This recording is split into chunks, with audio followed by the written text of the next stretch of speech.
Nikhil sir, Nikhil open the door sir. কি হয়েছে ভাই? কি হয়েছে? দরজা খুলছেন না তো? নিখিল দরজা খোল। Nikhil sir please open the door. আরে নিখিল! স্যারের আবার কিছু হয়ে যায়নি তো? আমি ফোন করে দেখছি। হ্যাঁ, তাড়াতাড়ি করো। নিখিল স্যার আপনি কি আমাদের কথা শুনতে পাচ্ছেন? তো ফোনও তুলছেন না। আরে এটা কি করে হতে পারে? নিখিল ভাই, স্যার আপনি ভেতরে আছেন এখন কি? হয়তো ওর কাল রাতের হ্যাংওভার কাটেনি। তুই চুপ করবি? হ্যাঁ, হাউসকিপিং, তোমার কাছে এক্সট্রা চাবি আছে না? হ্যাঁ, দাও আমাকে। স্যার চাবি তো নেই, হারিয়ে আরে গেছে। হারিয়ে গেছে স্যার, মানে এটা কি? দরজা খুলুন, এরকম করে স্যার। হারিয়ে যাবে কি? ওয়েট, আমি এসে গেছি। ওয়েট, এটা কি করে হলো? তুমি কি কার্ড হারিয়ে ফেলেছো? দেখুন আপনারা এইসব পরে ডিসকাস করবেন। এখন প্লিজ দরজাটা আমার খুলুন। কাছে গেস্ট রুমের ডুপ্লিকেট কি কার্ড আছে। নিখিল নিখিল নিখিল স্যার।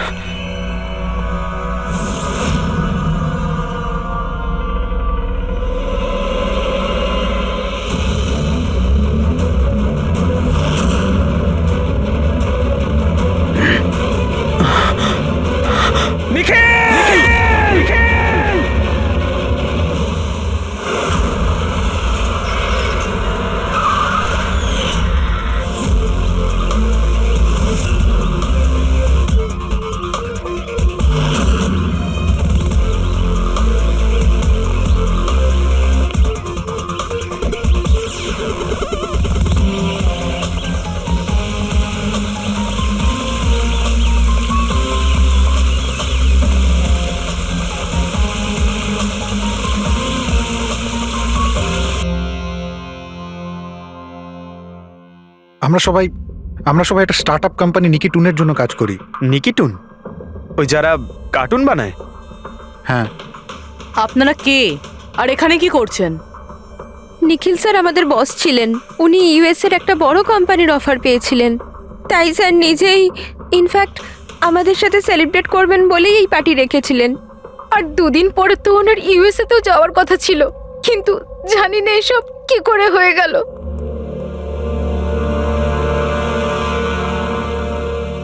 প্লিজ নিজেকে একটু সামলান।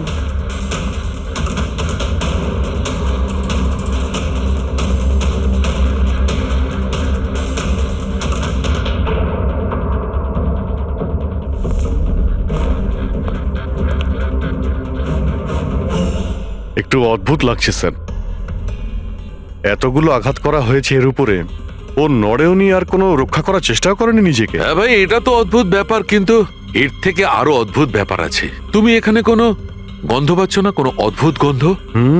একটা অদ্ভুত স্মেল পাচ্ছি। এটা একটা বিশেষ ধরনের কেমিক্যাল।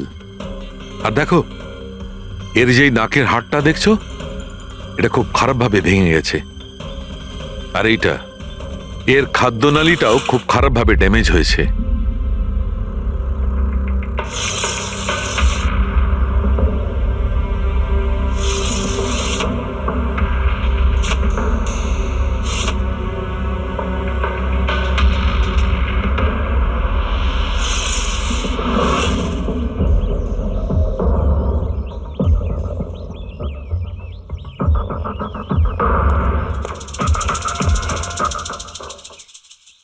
খুন পুরো প্ল্যান করেই করা হয়েছে। এই দেখো, এই ভ্যাক্সটা এই শাটারের লকে লাগিয়ে দেওয়া হয়েছে, যাতে এই লকটা ঠিকমতো বন্ধ না হয় আর খুনি খুব সহজে ভেতরে আসতে পারে। স্যার, তার মানে খুনি এখান থেকে এসেছে?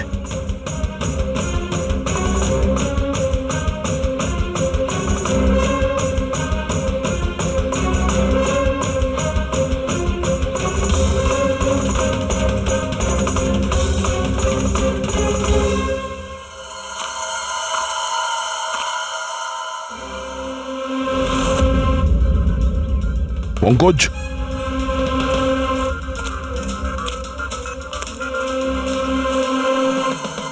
জুতোর ছাপ।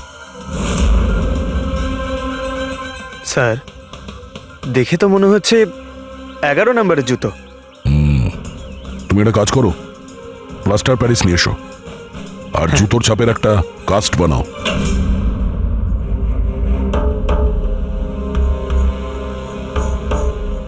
স্যার,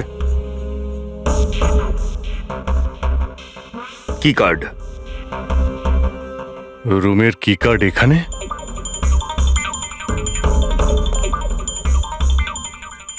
আর তো আগে থেকে এখানে আছে।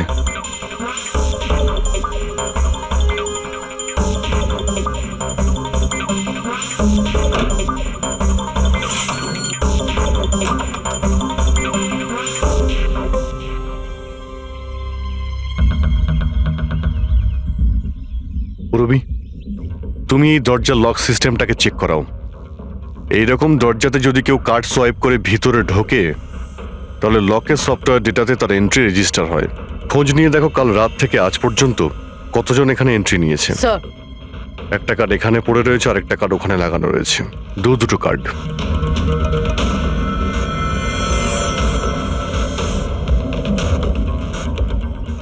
এত বড় অবহেলা! তুমি কি কার্ডটা হারালে কি করে? তুমি কি জানো তোমার এই অবহেলার জন্য আমাদের হোটেলের কতটা রেপুটেশন নষ্ট হচ্ছে? ম্যাডাম, আমি মাস্টারকে সবসময় সামলেই রাখি। আর কালকে যখন আমি সব রুম পরিষ্কার করছিলাম, ওটা আমার সঙ্গেই ছিল। কিন্তু কালকে যখন কীর্তি ম্যাডামের রুম আমি ক্লিন করতে যাই, তারপর থেকে ওটা খুঁজেই পাচ্ছি না। জানি না কোথায় পড়ে গেছে। সেটা এই কার্ডটা নয় তো আবার? না না স্যার, এটা ওই মাস্টার কার্ড নয়। অদ্ভুত ব্যাপার, আপনি এক ঝলকে বুঝতে পারলেন যে এই কার্ডটা সেই কার্ড নয়? স্যার, আমাদের যে মাস্টার কার্ডটা ওটা হোয়াইট কালারের হয় আর তার উপরে মাস্টার কার্ড লেখা থাকে। স্যার, এটা একটা নর্মাল কি কার্ড যেটা শুধুমাত্র আমরা গেস্টদের জন্য অ্যালট করি। I see. আচ্ছা, এই নিখিলের রুমে কি আরো কেউ ছিল নাকি? না না স্যার, উনি একলাই ছিলেন। তাহলে ওর রুমে দুটো কি কার্ড কি করে এলো? দুটো কি কার্ডস? স্যার 1 মিনিট, আমি এক্ষুনি জেনে বলছি। একটু চেক করে দেখো তো মিস্টার নিখিলের নামে আর কোনো কার্ড ইস্যু হয়েছে কিনা। হ্যাঁ ম্যাম, ডুপ্লিকেট কার্ড। ও ইয়েস, স্যার মনে পড়েছে আমার। কালই মিস্টার নিখিল একটা ডুপ্লিকেট কি কার্ড বানিয়েছিলেন। উনি বলেছিলেন যে ওনার যে অরিজিনাল কি কার্ডটা সেটা নাকি হারিয়ে ফেলেছিলেন। কিন্তু একটা কার্ড তো ওনার রুমের সকেটে লাগানো রয়েছে, আর একটা কার্ড তো রুমের ফ্লোরের মধ্যেই পড়েছিল। বলতে পারবো না স্যার, কিন্তু উনি আমাদের বলেছিলেন ওনার কি কার্ডটা হারিয়ে গেছে। কোনো ব্যাপার না, থ্যাংক ইউ ভেরি মাচ। আচ্ছা, একটা কার্ড থাকা সত্ত্বেও নিখিল ডুপ্লিকেট কার্ডটা কেন বানালো? অভিজিৎ কখনো কখনো ডুপ্লিকেট কার্ড এই জন্যই চায় যে ও চায় যে অন্য কেউ ওর রুমে যাতায়াত করুক। আচ্ছা, এরকম নয় তো যে নিখিলের সাথে কারোর অ্যাফেয়ার চলছে ওর অফিসে কিংবা অন্য কোথাও? হতে পারে ওই চাবিটা ওর গার্লফ্রেন্ডকে দিয়েছিল আর ওর গার্লফ্রেন্ড ওকে মেরে দিয়েছে। স্যার, দরজার লকিং সিস্টেম স্ক্যান করে নিয়েছি। রাত্রে কি কার্ড দুবার সোয়াইপ হয়েছে, একবার 1:30টার সময়, একবার 1:45টার সময়। ওই টাইমেই নিখিলের খুনও হয়েছিল, কিন্তু খুনি রুমে দুবার কেন গেছিল? দুবার নয়, 3 বার। একবার ডুপ্লিকেট কার্ড দিয়ে, একবার মাস্টার কার্ড দিয়ে, আর আরেকবার ওই জানালা দিয়ে যেটা খোলা ছিল। স্যার, আমি সবাইকে জিজ্ঞাসা করে নিয়েছি, আর প্রত্যেকেরই বক্তব্য হলো তারা রাত্রে ঘুমোচ্ছিল।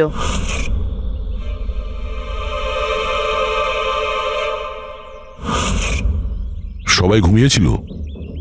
তাহলে ওই 3 জনকে যারা নিখিলের ঘরে ঢুকেছিল, আর তাদের মধ্যে খুনি কে? এর বুকের ওপর যে আঘাতের চিহ্ন আছে, এর থেকে এটা পরিষ্কার বোঝা যাচ্ছে যে একে কোনো ধারালো ছুরি দিয়ে আঘাত করা হয়েছে। তাহলে আমাদের প্রথম মার্ডার ওয়েপেন হলো একটা খুব ধারালো ছুরি। তখন বলেছিলাম না যে এর নাকের হাড়টা ভেঙে গেছে আর এর এই খাদ্যনালীটাও ড্যামেজ হয়েছে। হ্যাঁ, এই সব কিছু থেকে বোঝা যাচ্ছে যে এমন কোনো জিনিস দিয়ে ওর মুখ চেপে ধরা হয়েছিল যাতে ওর দম বন্ধ হয়ে যায়। Exactly.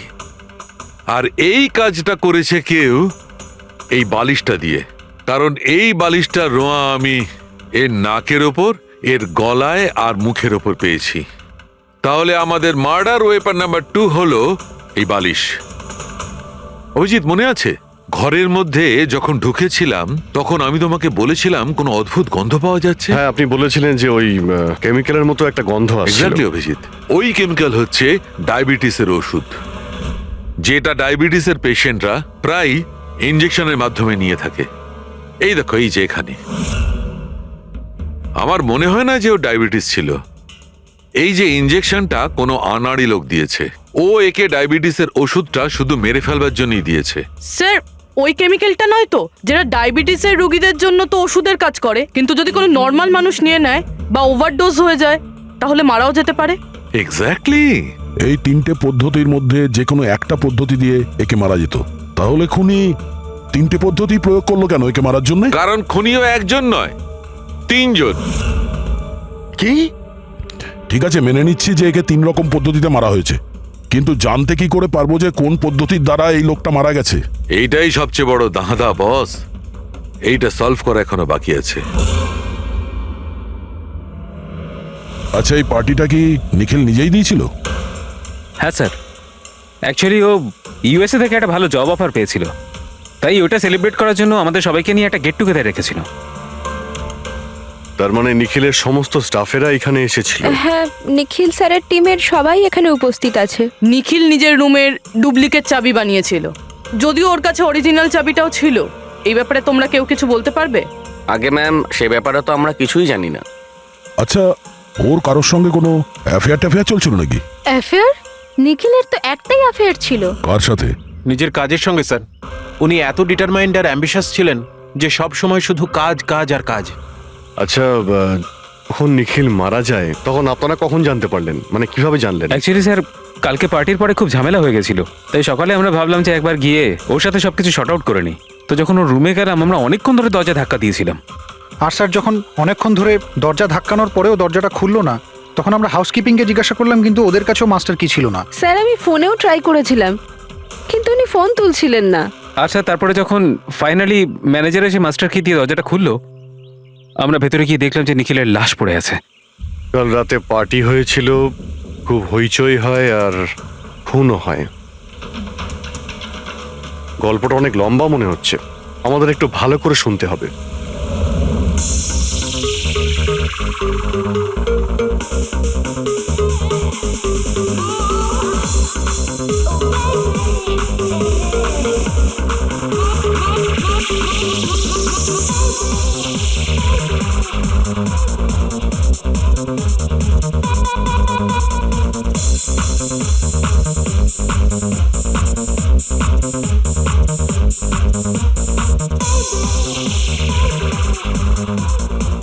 Hey, everyone, I want to raise a toast here. Yay! A toast for the boss. কিন্তু কংগ্রাচুলেশনস ভাই, এত বড় চাকরি পেয়ে গেছিস ভাই। থ্যাঙ্কস। শুধু থ্যাঙ্কস? আরে তো বল না, কি চাই তোর?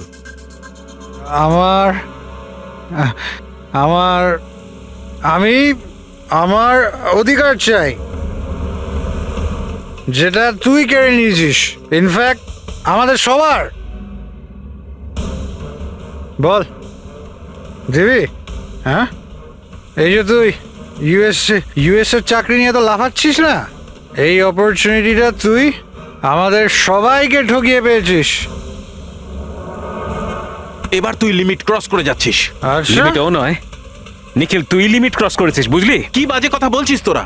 বাজে কথা নয়, ও একদম ঠিক বলেছে। তোর ডিলের পেপার ইউএসএ কোম্পানির সঙ্গে আমি দেখেছি। ইউএস এর কোম্পানি নিকি টুনস, মানে আমাদের কোম্পানিকে ফান্ড অফার করেছিল, কিন্তু তুই আমাদের সবার পরিশ্রম ব্যবহার করে একাই ক্রেডিট নিতে চাইছিস। মনোজকে মনে আছে? মনোজ গাইজ, কলেজে এর একটা বন্ধু ছিল যার নাম ছিল Manoj. The guy was really intelligent, very intelligent. সে বেচারা নিজে কষ্ট করে কিছু সফটওয়্যার বানিয়েছিল, কিন্তু আমাদের এই মহান বন্ধু ওর বানানো এই সমস্ত সফটওয়্যারগুলো একটা সফটওয়্যার কোম্পানিতে বিক্রি করে দেয়। কিন্তু ও ছিল সহজ সরল ছেলে, সে এটাকে কিছুতেই মেনে নিতে পারেনি আর তাই সুইসাইড করে ফেলে। কিছু মনে পড়লো নিখিল? ও, তাহলে এত হিংসা করিস তোরা আমাকে? তাই যদি হয় তাহলে আমার সঙ্গে বিজনেসে এসেছিলি কেন? আছে কোনো উত্তর নেই? আমি বলছি তোকে, কারণ তুই একটা বড় লুজার।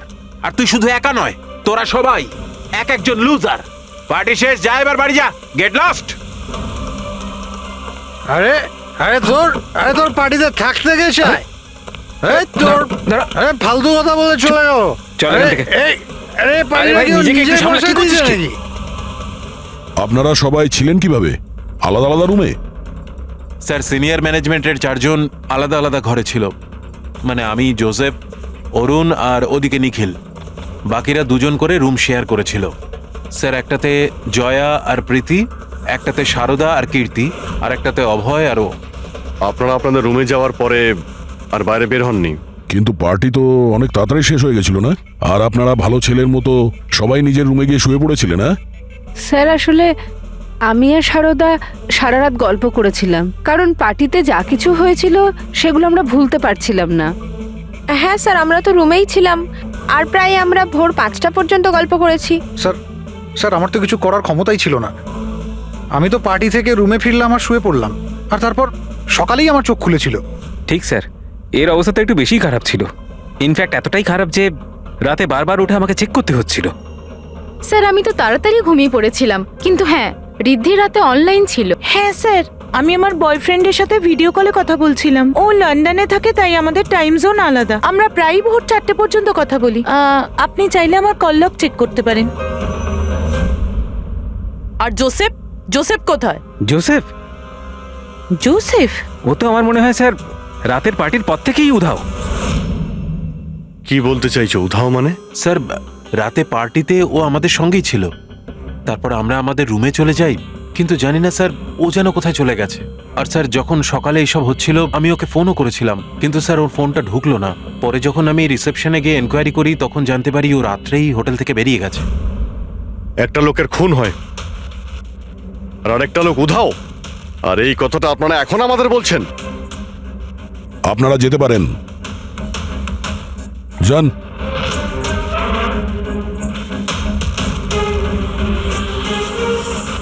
স্যার, আমার তো মনে হচ্ছে এরা প্রত্যেকে মিথ্যা কথা বলছে। যতক্ষণ আসল খুনি সামনে না আসছে ততক্ষণ এরা সবাই সন্দেহের তালিকায় আছে।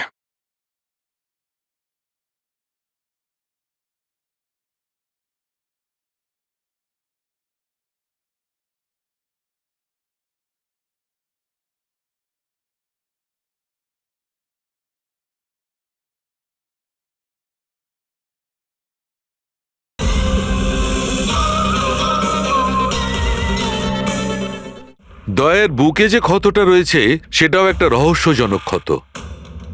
এই দেখো, এই ক্ষতটা দেখছো এর বুকের ওপর? এই দুটো ক্ষত দূরত্বই সমান। আরো একটা কথা, এই ক্ষতগুলোতে ভেতরের দিকটায় একটু সূচলও রয়েছে আর বাইরের দিকটা একদম প্লেন। ডক্টর সালুকে ছুরির দাগ তো এরকমই হয় না, মানে একদিকে ভোঁতা আর অন্যদিকে ধার। হ্যাঁ দয়া, হয় ছুরির চিহ্ন এইরকমটাই হয়, কিন্তু এই কেসটা সেরকম নয়। আর এই কেসটাতে এই দুটো ক্ষতর মধ্যে যে সমান, একদম সমান দূরত্ব রয়েছে, সেরকম ছুরির ক্ষততে হতে পারে না। তাই আমার মনে হয় এই ক্ষতটা কাঁচির, বুঝলে, কাঁচির, যাতে সূচলো দিকটা ভেতরের দিকে থাকে আর প্লেন দিকটা বাইরের দিকে থাকে। আর এই কাঁচিটাও খুব সাধারণ এলেবেলে কাঁচি নয়। স্যার, আমি কাঁচিটা বাইরে গার্ডেনের থেকে পেলাম।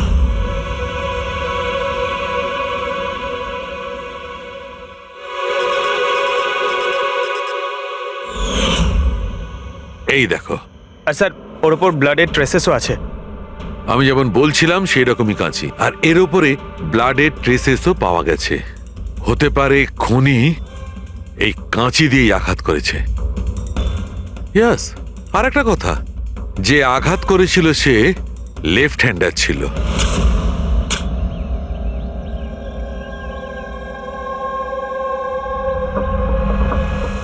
এই দেখো, যখন কোনো লোক বাঁ হাত দিয়ে আঘাত করে তখন ক্ষতটা ডান দিকে হয়, আর যদি ডান দিক থেকে আঘাত করা হয় তখন ক্ষতটা বাঁ দিকে হয়।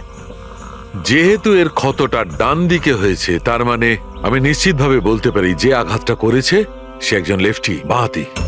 আর একটা কথা, যেই আঘাতটা করুক না কেন সে একজন পুরুষ, কারণ এতবার এত গভীর ক্ষত, প্রায় 7 ইঞ্চি গভীর ক্ষত, তার জন্য তো খুব শক্তি দরকার। তার মানে খুনি লেফট হ্যান্ডেড, খুব শক্তিশালী লোক।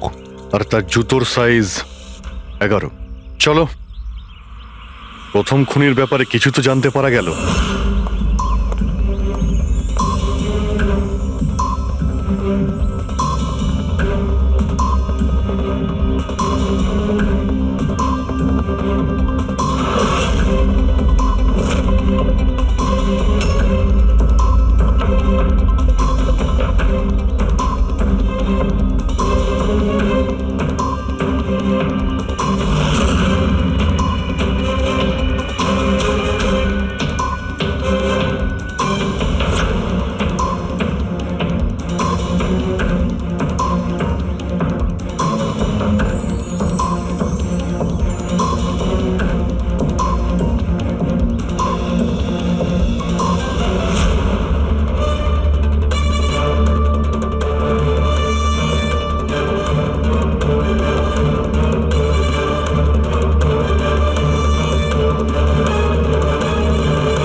স্যার দুজন, অরুণ আর অভয়, বাঁহাতি। অরুণ সিঙ্গেল রুমে ছিল আর অভয় সমীরের সাথে রুম শেয়ার করেছিল। সমীরের সাথে, যার কোনো জ্ঞানই ছিল না। তার মানে হলো অভয় যদি নিখিলের রুমে গিয়ে খুন করে তাহলে সমীর কিছু জানতেই পারবে না। আর স্যার অরুণ, ও তো একা ছিল। এই দুজনেরই পোটেনশিয়াল সাসপেক্ট। আচ্ছা, ওদের জুতোর মাপটা চেক করেছো? হ্যাঁ স্যার, চেক করেছি। দুজনের মধ্যে কেউই 11 নম্বরের জুতো পরে না। অরুণ 13 নম্বরের জুতো পরে আর অভয় 8। আর যে 11 নম্বরের জুতোর চিহ্ন পাওয়া গিয়েছিল সেটা কারোর সঙ্গে ম্যাচ করেছে? হ্যাঁ স্যার, ম্যাচ হয়েছে। ধীরজ। ধীরজ? ধীরজও সিঙ্গেল রুমেই ছিল, কিন্তু স্যার ওর লেফট হ্যান্ডেড নয়, রাইট হ্যান্ডেড। আচ্ছা, এরকম না তো যে ডক্টর সালুকের কোনো ভুল হয়েছে?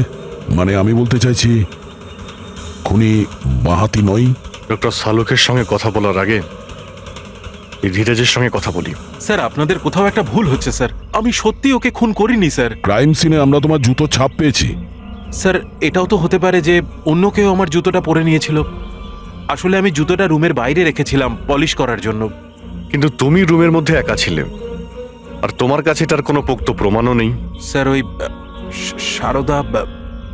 সারদা? সারদা কি? স্যার, অ্যাকচুয়ালি ওর আর আমার অ্যাফেয়ার চলছে, কিন্তু কথাটা আমরা এখনই কাউকে জানাতে চাইনি। কিন্তু স্যার, সারদা আমার সঙ্গে আমার রুমেই ছিল। কিন্তু সারদা তো বললো যে ও নিজের ঘরে ছিল কীর্তির সাথে।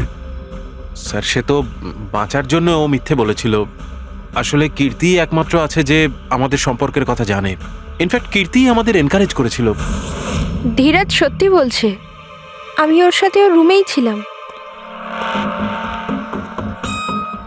স্যার, ওর কথাই যদি ঠিক হয় আর সত্যিই কেউ হয়তো ওর জুতো পরে খুনটা করেছে। হতে পারে।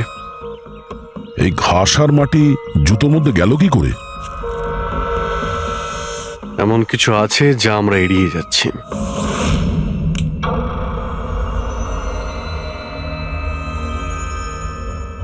নিখিলকে খুন এই অভয় করতে পারে। অভয়? হ্যাঁ। কিভাবে স্যার? একটু ভেবে দেখো পুরবী। অরুণ, যার জুতোর সাইজ 13 নম্বর, এই জন্য অরুণ ধীরাজের জুতো পরতে পারবে না। তার কারণ ধীরাজের জুতোর সাইজ 11। অরুণের পা ধীরাজের পায়ের থেকে বড়। কিন্তু অভয়, যার জুতোর সাইজ 8 নম্বর, মানে যার পা ছোট, সে ধীরাজের জুতো পরতে পারে। অভয় ধীরাজের জুতো নিজের পায়ে পরে নিখিলকে খুন করতে পারে। এবার বাকি থাকলো ওই পায়ের ছাপ।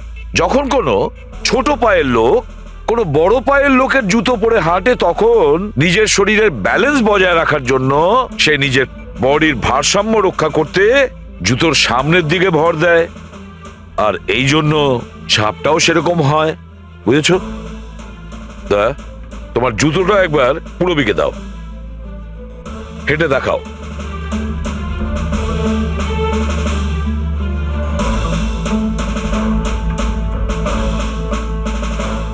এবারে হাঁটো।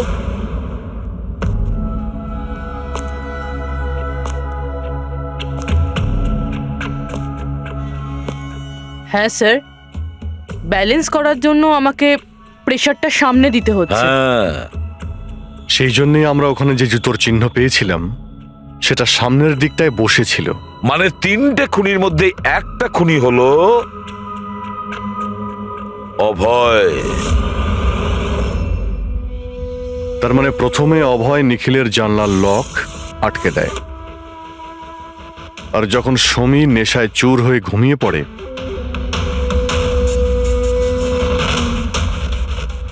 অভয় বাইরে যায়, ধীরাজের জুতো পরে,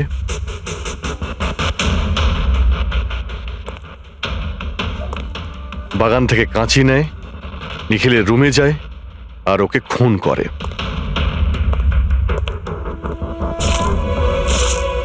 এবার খোঁজ নিতে হবে বাকি 2জন খুনি কারা, আর এই 3জনের মধ্যে প্রথম কে খুন করেছে। বস, এত খুশি হবার কোনো দরকার নেই। এই কেসটা এখনো সলভ হয়নি। মনে আছে নিখিলের 2জন খুনি এখনো বাকি আছে। হ্যাঁ সালুকে আমি জানি যে আরো 2টো খুনি বাকি আছে, আর তাদেরও তাড়াতাড়ি পাওয়া যাবে। পেয়ে গেছি স্যার, পেয়ে গেছি। ওই জোসেফকে পেয়ে গেছি।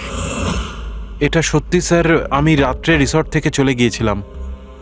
কারণ স্যার আমার ডায়াবেটিস আছে, আর আমাকে সারাদিনে 3 বার ডায়াবেটিসের ইঞ্জেকশন নিতে হয়।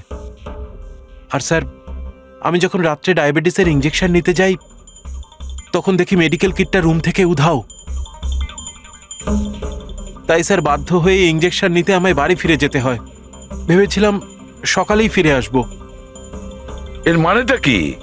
তোমার ডায়াবেটিসের কিট উধাও হয়ে গিয়েছিল? মানে স্যার আমি বলতে চাইছি আমরা 2 দিনের জন্য রিসর্টে এসেছিলাম, আর আমার প্রয়োজনীয় সমস্ত ওষুধ ওই মেডিকেল কিটের মধ্যেই আমি রেখেছিলাম। ইঞ্জেকশন, সিরিঞ্জ সব কিছু স্যার। সকালে আর দুপুরে ইঞ্জেকশন নিয়েও ছিলাম আমি, কিন্তু যখন রাতে ইঞ্জেকশন নিতে গেলাম তখন দেখলাম কিটটা নেই। কিটটা কখন কে কেন নিয়ে গেল আমি কিছু জানি না স্যার। আমরা ধরে নিচ্ছি তুমি সত্যি কথা বলছো, কিন্তু তোমার মোবাইল ফোন কেন অফ ছিল? স্যার আমার মোবাইলটা ডিসচার্জ হয়ে গিয়েছিল, আর চার্জারটা রিসর্টে পড়েছিল। ঠিক আছে, এখনকার মতন যেতে পারো। প্রয়োজন হয়তো আমরা তোমাকে আবার ডাকবো, ঠিক আছে? Okay sir. বস, আমি বলেছিলাম না 3 জনের মধ্যে কোনো একজন নিখিলকে ডায়াবেটিসের ওভারডোজ দিয়েছিল। কিন্তু স্যার এ পার্টি শেষ হতেই বাইরে চলে গিয়েছিল, আর সারা রাত্রি বাইরেই ছিল। আমার মনে হয় না যে ও খুন করেছে। এই খুনটা যেই করুক না কেন, কেউ তো একজন ডায়াবেটিসের মেডিসিন চুরি করেছে ওই রুম থেকে। খোঁজ নিয়ে দেখতে হবে কে গিয়েছিল জোসেফের ঘরে আর কে চুরি করেছে এই ওষুধগুলো। কীর্তি, সমীর আর প্রীতি এরা 3 জনই পার্টি শুরুর আগে জোসেফের রুমে গিয়েছিল। আর এই সমীরটা খুব রেগেছিল, নিখিলের ব্যাপারে আজে বাজে কথাও বলছিল। এদের 3 জনের মধ্যে কেউ হবে যারা ওই ডায়াবেটিসের কিট চুরি করেছিল। স্যার প্রীতি তো হতে পারে না, কারণ সারা রাত ও বয়ফ্রেন্ডের সঙ্গে কথা বলছিল, ভিডিও চ্যাট করছিল। আর স্যার সমীর সেই অবস্থায় ছিলই না যে ওইসব করতে পারবে। কিন্তু তাহলে কীর্তি? কীর্তি তো রুমে একা ছিল স্যার, কারণ সারদা ধীরাজের সঙ্গে ওর রুমেই ছিল। আর স্যার ওই মাস্টার কি কার্ড, হাউসকিপিং লোকেদের কাছ থেকে ওই কার্ডটা কীর্তির ঘর থেকে উধাও হয়েছিল। তাহলে তো এর একটাই মানে দাঁড়ায় যে এই কীর্তি ওই ডায়াবেটিসের মেডিসিন নিখিলকে দিয়েছিল, ওর প্রাণ নিয়েছিল আর পালিয়ে গিয়েছিল ওখান থেকে।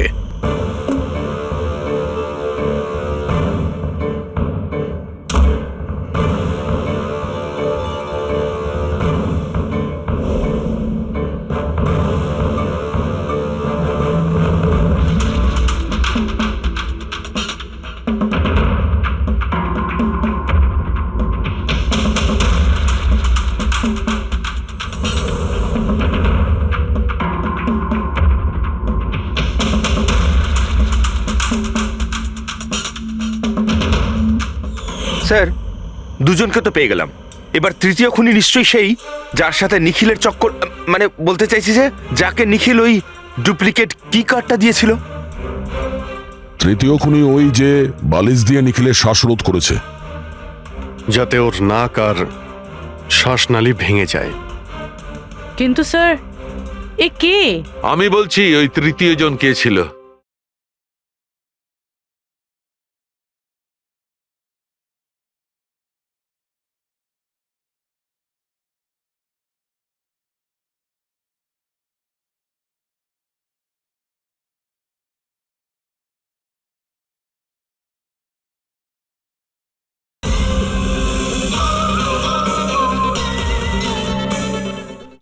তৃতীয় খুনি ওই যে বালিশ দিয়ে নিখিলের শ্বাসরোধ করেছে, যাতে ওর নাক আর শ্বাসনালী ভেঙে যায়। কিন্তু স্যার এ কে? আমি বলছি ওই তৃতীয় জন কে ছিল। খুনে যে বালিশটা ব্যবহার করা হয়েছিল সেটাকে আমি খুব ভালো করে চেক করেছি। আর এমনিতে তো কাপড়ের ওপর থেকে হাতের ছাপ সংগ্রহ করাটা খুব কঠিন ব্যাপার, প্রায় অসম্ভব ব্যাপার। কিন্তু এখন ইদানিং বিদেশে একটা নতুন টেকনিক ব্যবহার করা হয়ে থাকে, যার কারণে এটা সম্ভব হচ্ছে। এতে স্বর্ণচুর ব্যবহার করে সব ফালতু কথা আমাকে শুনিও না। শুধু এটা বলো যে বালিশের ওপর থেকে ফিঙ্গারপ্রিন্ট পেয়েছো। আমি চেষ্টা করেছিলাম কিন্তু পাইনি। তাহলে এসব গল্প কেন শোনাচ্ছ যখন তুমি কিছুই পাওনি? এটা কে বললো যে আমি কিছু পাইনি? তুমি তো এক্ষুনি বললে। না না, আমি বলেছি ফিঙ্গারপ্রিন্ট পাইনি। আরে এ তো বস, ফিঙ্গারপ্রিন্ট না পাওয়া সত্ত্বেও ওই বালিশ থেকে আমি অনেক কিছু পেয়েছি। এক তো ওই বালিশের ওপর থেকে কারোর হাতের চামড়ার ছোট ছোট টুকরো পেয়েছি, ওটাকে আমি ডিএনএ টেস্টে পাঠিয়েছি। আর ওই বালিশটাকে আমি যখন আরো ভালো করে চেক করলাম, তখন আমি ওর ওপর থেকে পেলাম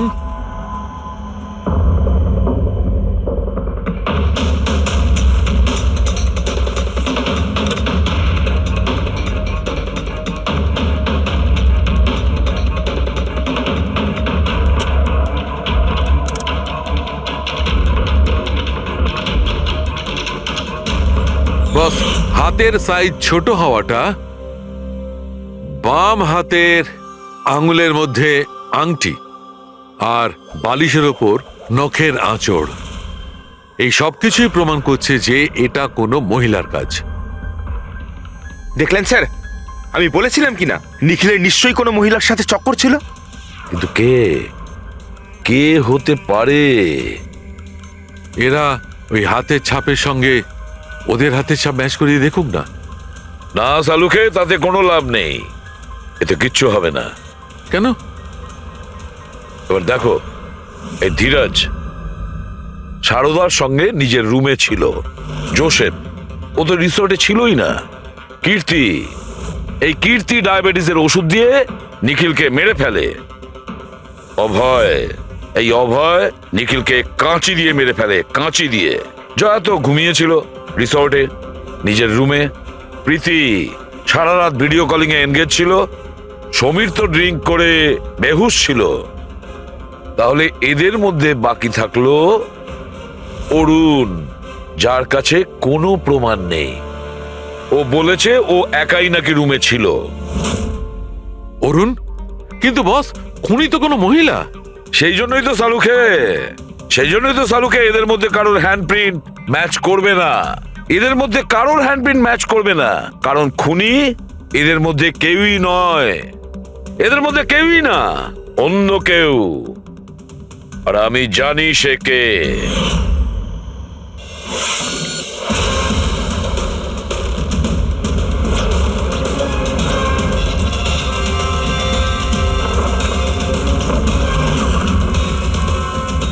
আপনি ঠিক বলেছিলেন স্যার, এটা সেই নিখিলের জন্য ওর যে বন্ধু মনোজ আত্মহত্যা করেছিল তার গার্লফ্রেন্ড। মনোজের গার্লফ্রেন্ড? কিন্তু নিখিল সেই মেয়েটাকে কি কার্ড দিতে যাবে কেন? দেয়নি, ওই কি কার্ডও নিজেই বানিয়েছিল। নিখিলের রুমের কি কার্ড তো কখনো চুরিই হয়নি, আর না কখনো সে ছায়াকে বলেছিল যে তার রুমের ডুপ্লিকেট কি কার্ড বানিয়ে দিতে।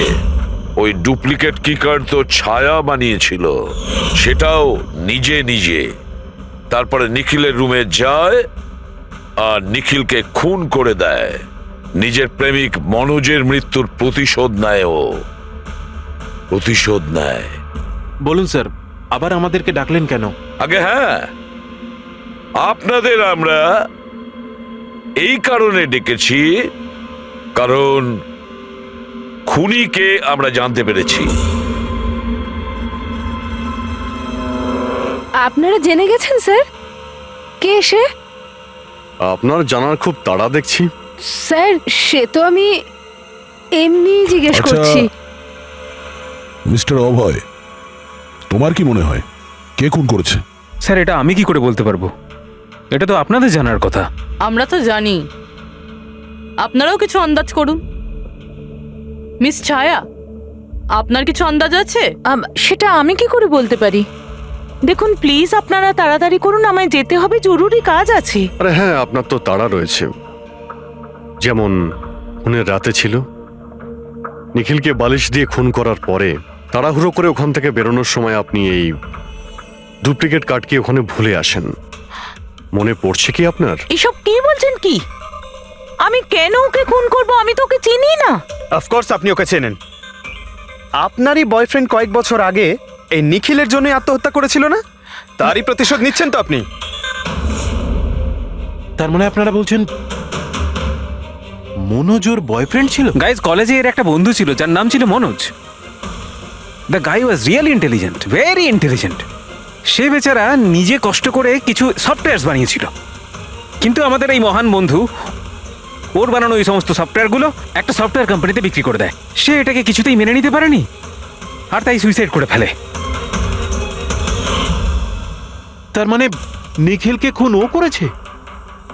তিনজন নিখিলকে মেরেছে, তিনজন, আর তারা তোমাদের মধ্যেই আছে। এটা কি বলছেন স্যার আপনি? এটাই যেটা আপনি শুনলেন। জিজ্ঞাসা করুন মিস্টার অভয় মৃস্কৃতিকে।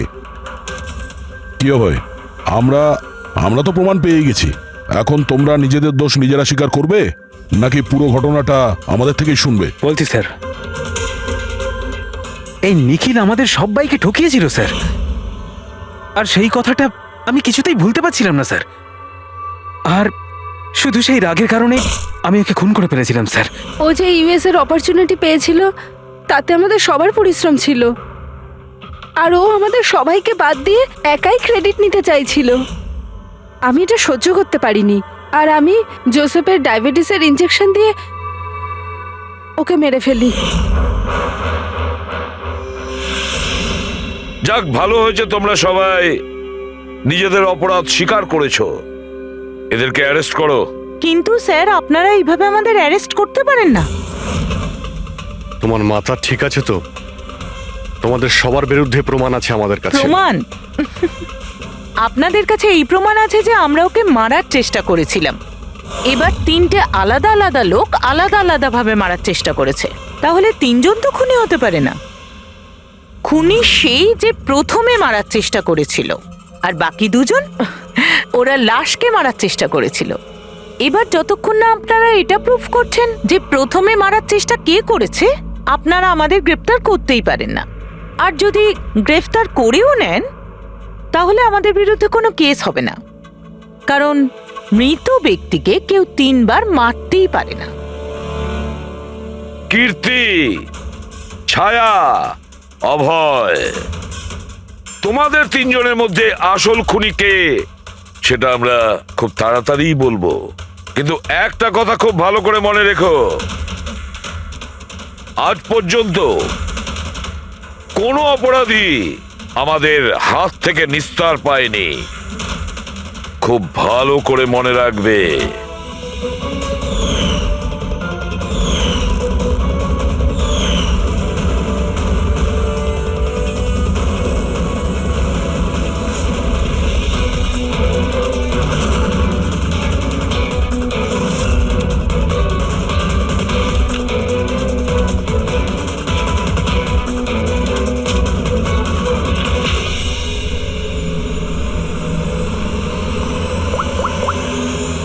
বস, নিখিলের ওপর তিনজন আলাদা আলাদা লোক 3 রকম ভাবে আঘাত করেছিল। সবার আগে আপনার কথা ধরা যাক, কীর্তি, রাইট? আপনি নিখিলকে ডায়াবেটিসের ওষুধের ওভারডোজ দিয়েছিলেন, ইনজেক্ট করেছিলেন। সাধারণত যখন আমরা কাউকে ওষুধ দিই বা বিষও দিই তখন সেটা মানুষের দেহে ছড়িয়ে পড়ে তার রক্ত প্রবাহের মাধ্যমে। ওষুধ বা বিষ প্রথমে হার্টে পৌঁছায়, তারপর হার্ট সেটাকে পাম্প করে পুরো শরীরে ছড়িয়ে দেয়। কিন্তু এই ওষুধটা যেটা আপনি নিখিলকে দিয়েছিলেন সেটা ওর পুরো শরীরে ছড়ায়নি, বরং কিছুটা ওষুধ তো বাইরেই বেরিয়ে এসেছিল। কেন? কারণ ওর হার্ট কাজই করছিল না, হার্ট পাম্পই করছিল না, সেই জন্যে ওটা ওষুধটাকে পাম্পই করেনি। মানে যখন আপনি নিখিলকে ওষুধটা দিয়েছিলেন ততক্ষণে নিখিল মারা গেছে। এবার আপনি, আপনার নাম কি? অভয়। অভয়, অভয় একটা বড় কাঁচি দিয়ে খুব জোরে ওর বুকে আঘাত করেছিল, রাইট? এরকম অবস্থায় কোনো লোক কোনো ধারালো অস্ত্র দিয়ে যদি কারোর বুকের উপর আঘাত করে তাহলে কি হবে? তখন রক্তের ফোয়ারা ছুটবে। কিন্তু নিখিলের কেসে এমনটা হয়নি। কয়েক ফোঁটা রক্ত বেরিয়েছিল, আর সেটাও গড়িয়ে গড়িয়ে ওর শরীরের বাইরে আসছিল। কেন? এগেইন ওর হার্ট রক্তকে পাম্পই করছিল না। এই জন্য করছিল না যে হার্ট তখন কাজই করছিল না। মানে এটা পরিষ্কার, আপনি যখন ওকে কাঁচি দিয়ে আঘাত করেছিলেন ততক্ষণে নিখিল মারা গেছিল। তার মানে এটাই, নিখিলকে সবার আগে যে মারতে এসেছিল অভয় তুমি ছিলে না।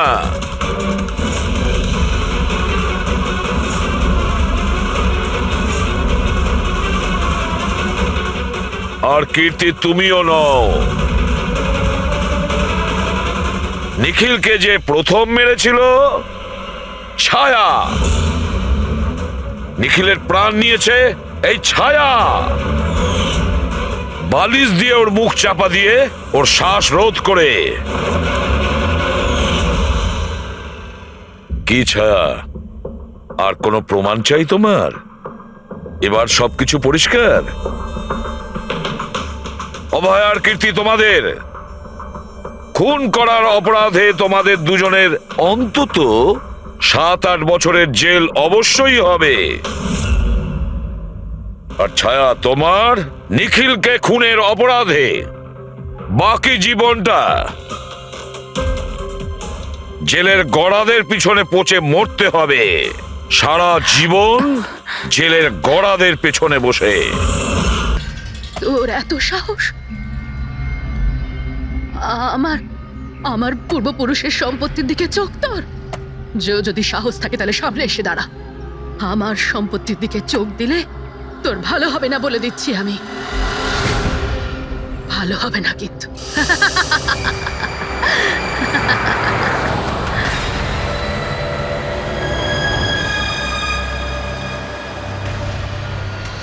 আর এখানে তো কাউকেই দেখতে পাচ্ছি না, কাকে জিজ্ঞেস করব?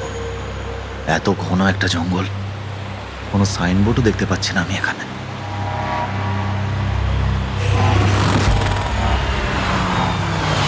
আরে দাদা, এই পিপলিয়া গ্রামের রাস্তাটা এই দিক দিয়ে তো নাকি? আরে শোনো না দাদা, আরে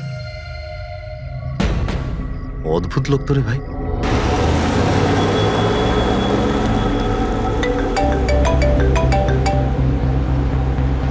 হাই বেবি। হাই, পৌঁছে গেছো? হ্যাঁ, আর কিছুক্ষণেই পৌঁছে যাব।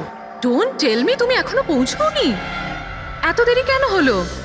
আসলে এই জায়গাটা শহর থেকে অনেকটাই দূরে, আর এখানে বেশি লোকজনও দেখতে পাচ্ছি না আমি। Alright, tell me, are you missing me? Of course, এটা আবার জিজ্ঞেস করছো তুমি আমাকে? আচ্ছা, তুমি এক কাজ করো, যা যা ফর্মালিটি আছে তাড়াতাড়ি শেষ করো, নিজের এই কাগজপত্র আর কাজকর্ম সব, আর তারপর হয়তো নেক্সট রাইড থেকে আমিও তোমার সাথে থাকতে পারি। WhatsApp? Great, that's good news.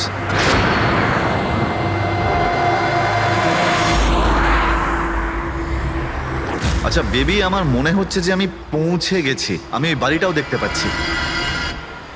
আর এই গেটটা কেন বন্ধ এখানে?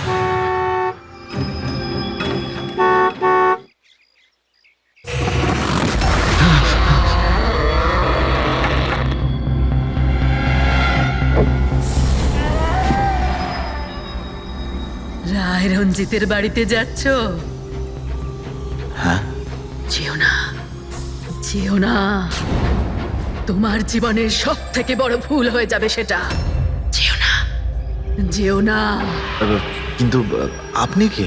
আমি তোমার মৃত্যু, তোমার মৃত্যু।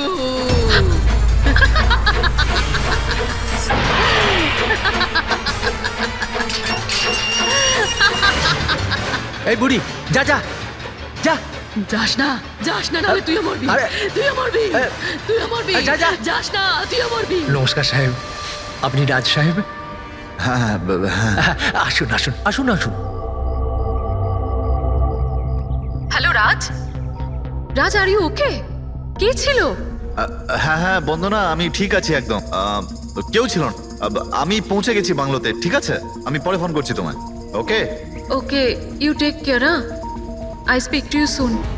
By bye by.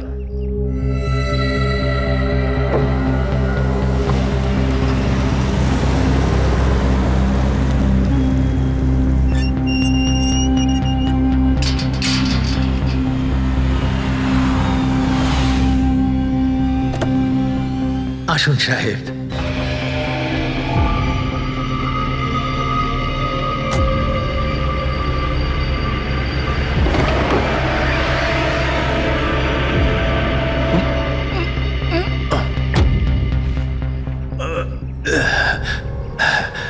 সাহেব, রাস্তায় কোনো কষ্ট হয়নি তো? না, কিন্তু ওই মহিলা কে ছিল? ওই মহিলা যে আপনার সঙ্গে কথা বলছিল, ওর নাম লালি। একটু অদ্ভুত ধরনের। ওর কথায় আপনি কিছু মনে করেননি তো? না, খারাপ লাগেনি আমার, তবে আমি একটা কথা বুঝতে পারছি না, ওই মহিলা আমাকে এই বাড়িতে ঢোকার থেকে বারণ করছিল কেন? ওর কথাটাকে আপনি সেভাবে নেবেন না, মাথায় একটু গন্ডগোল আছে, যা পারে বকবক করে। আপনি আসুন, ভেতরে আসুন।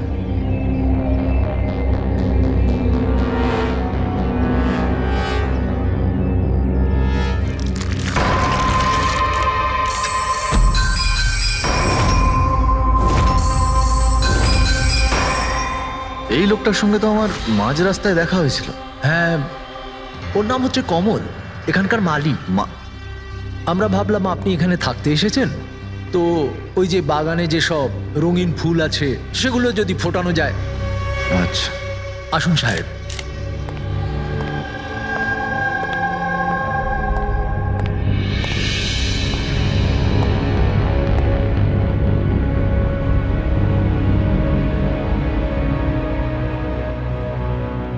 আচ্ছা, একটা কথা বলুন আমায়। হ্যাঁ। আপনি কত বছর ধরে এখানে কাজ করছেন? সাহেব, এটা ধরে নিতে পারেন যে হামাগুড়ি দিতে দিতে এখানেই বড় হয়েছি। এই বাড়ি থেকে বেরোবো যখন আমি শ্মশানে যাব। সাহেব, এবার এই বাড়ি আপনার। আপনি আমাকে চাকরি থেকে বের করে দেবেন না তো? আরে না না না, কি সব কথা বলছো তুমি? তুমি একদম নিশ্চিন্ত থাকো, কোনো চাপ নেই। আর এমনিতেও এত বড় একটা বাড়ি তুমি ছাড়া আর কে দেখাশোনা করতে পারে বলো, তাই না? মানতেই হবে আপনি খুব ভালো মানুষ। আসুন।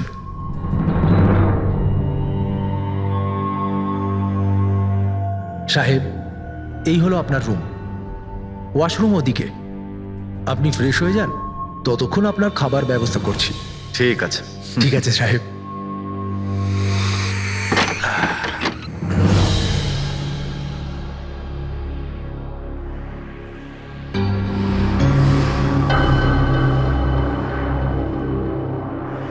চলে যা, চলে যা, চলে যা, না হলে তুইও মরবি।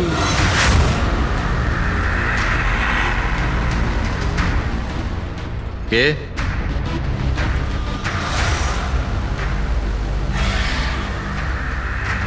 আমি বললাম তো, চলে যা।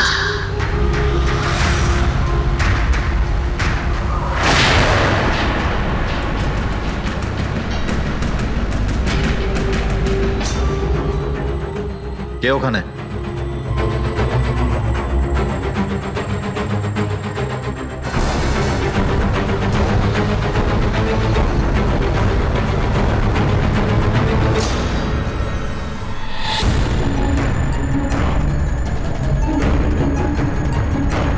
যেভাবে বাকি সবাই মরেছে সেইভাবে তুইও মরবি।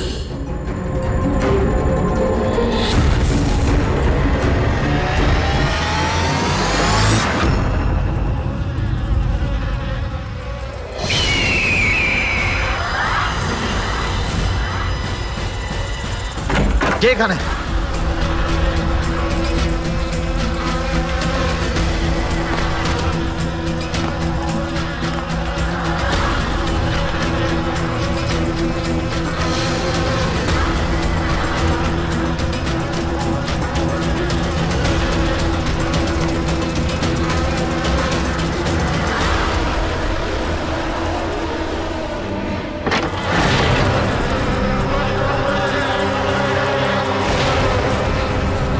মৌমাছি।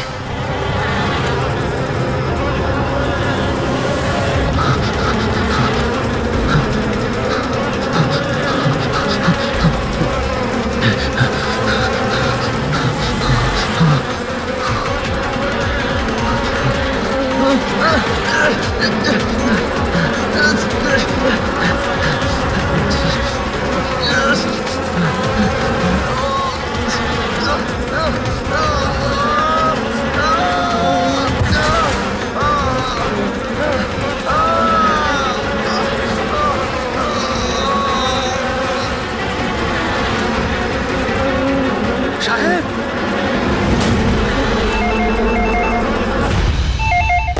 Hello.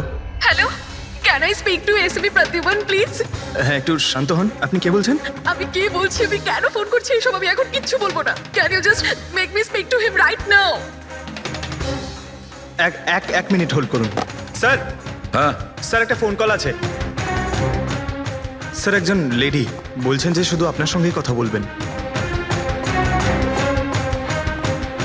Hello, hello, ACP Pradyuman. আমি এসিপি প্রদ্যুমান বলছি। স্যার, হ্যাঁ বলুন। স্যার আমি বন্দনা বলছি আমেরিকা থেকে। হ্যাঁ বলুন। স্যার আমার সাথে খুব খুব খারাপ হয়েছে স্যার। কি হয়েছে আপনার সঙ্গে? স্যার আমার ফিয়ান্সে রাজ ইন্ডিয়া গেছিল নতুন একটা বাংলো কিনতে। স্যার ওখানে মৌমাছির কামড়ে ওর মৃত্যু হয়ে যায়। কি? আচ্ছা তাহলে আমি আপনার জন্য কি করতে পারি বলুন? স্যার স্যার কিন্তু আমার মনে হয় যে ওর মৃত্যু মৌমাছির কামড়ে হয়নি। ইনফ্যাক্ট আমার মনে হয় ওকে মারা হয়েছে। হ্যাঁ কিন্তু আচ্ছা এটা আপনার কেন মনে হচ্ছে? স্যার ও যখন প্রপার্টি কেনার পর কাগজ কলমের কাজ করতে চাচ্ছিল তখন।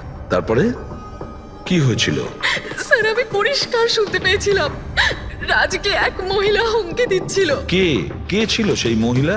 No sir, I have no clue. আচ্ছা একটা কথা বলুন, আপনার এই রাজের এই ইন্ডিয়াতে কারোর সঙ্গে কোনো শত্রুতা ছিল বা কোনো ঝগড়া টগড়া? না স্যার, রাজের কারোর সাথে কোনো ঝগড়াঝাটি বা শত্রুতা ছিল না। ইনফ্যাক্ট রাজ তো ইন্ডিয়াতে কাউকেই চেনে না। তাহলে কি করতে পারে? কে রাজের প্রাণ নিতে পারে বলে আপনার মনে হয়?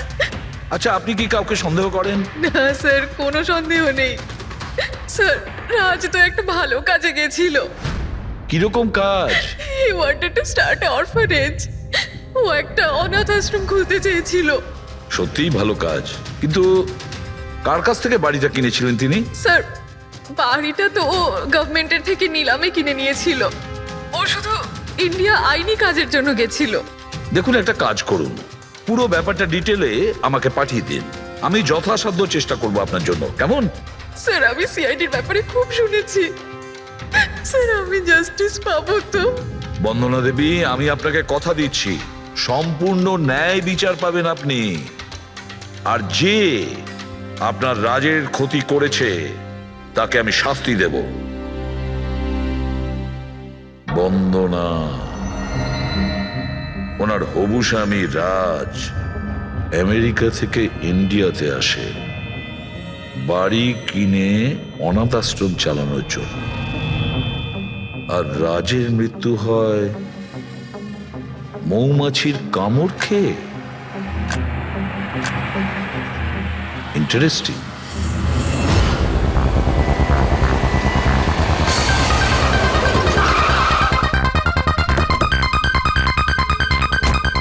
স্যার এটা সেই বাংলো যেটা রাজ সরকারের থেকে নিলামে কিনেছিল।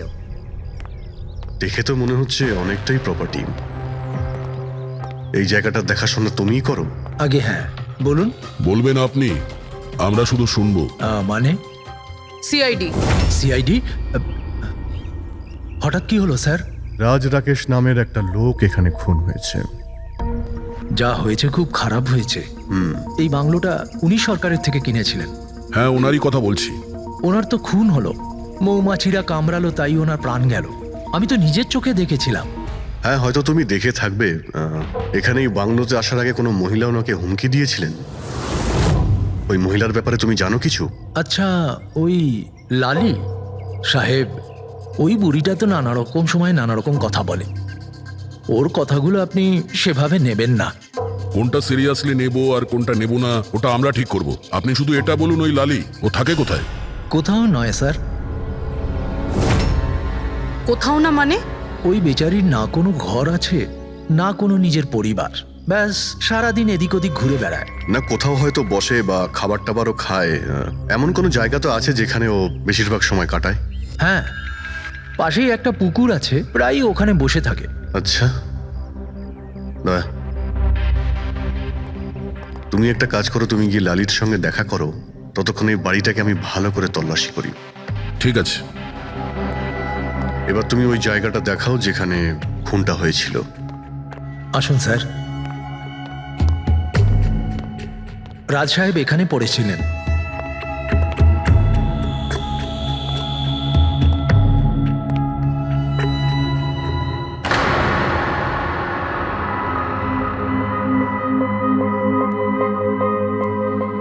প্রথমে মৌমাছিরা রাজ সাহেবকে মেরে ফেলে আর তারপর ওরাও মরে যায়। এই মৌমাছিটাকে এখানে প্রায় আক্রমণ করে। না স্যার, এর আগে তো আমি একটাও মৌমাছি এখানে দেখিনি। জানি না রাজ সাহেবকে কামড়াতে কোথা থেকে এত মৌমাছি চলে এলো। রায় রঞ্জিতের বাড়ি থেকে আসছিস তোরা, তাই না?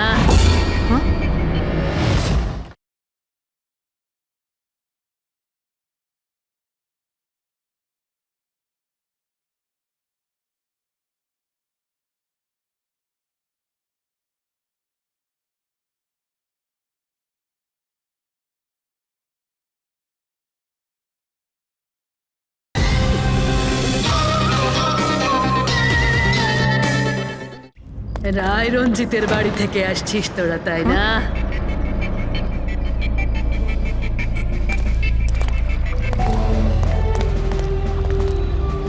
কি বললেন আপনি?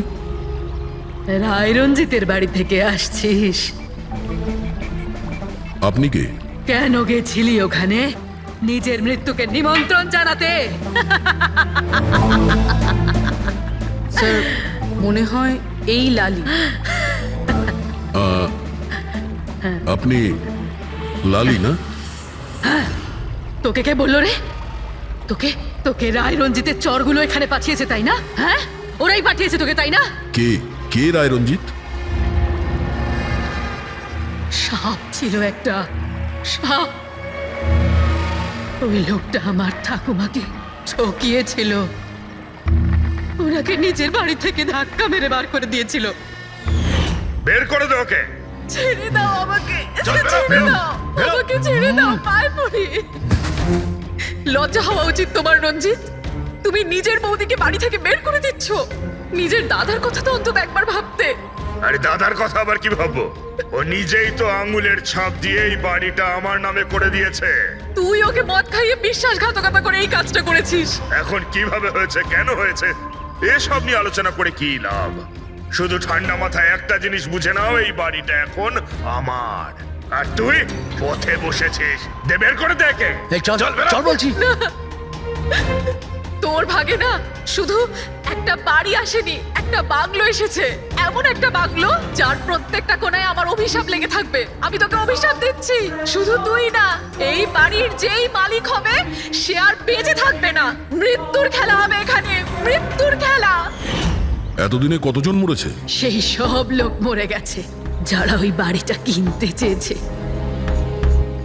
তোরা কিন্তু এই বাড়িটা কিনতে চাস না? হ্যাঁ, তোদেরকে ভালো মানুষ মনে হচ্ছে, না হলে তোমার বউ বিধবা হয়ে যাবে।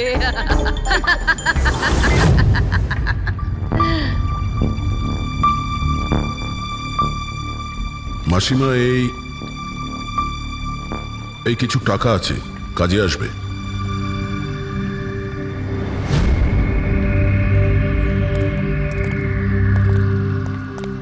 স্যার, মনে হয় না রাজের মৃত্যুতে এর কোনো হাত আছে। এ তো নিজেই বেচারি ভুল বিশ্বাস নিয়ে কষ্টের মধ্যে আছে। হতে পারে রাজের মৃত্যু কোনো মার্ডারই নয়, হয়তো কোনো দুর্ঘটনা।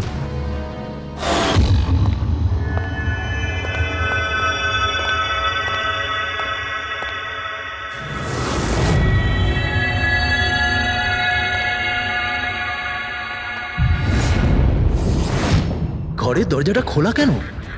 এটা তো বন্ধ ছিল। তুমি দাঁড়াও এক মিনিট, হয়তো রাজি খুলেছিল।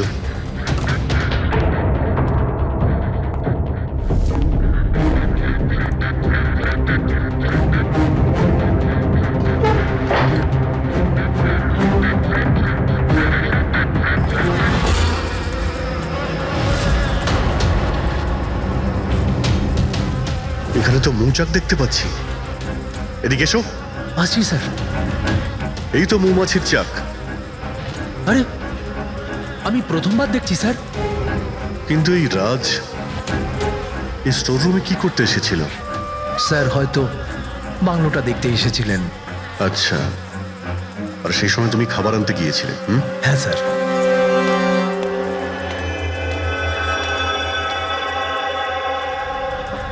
আচ্ছা, ওকে। ও তো কমল স্যার, এখানকার মালিক।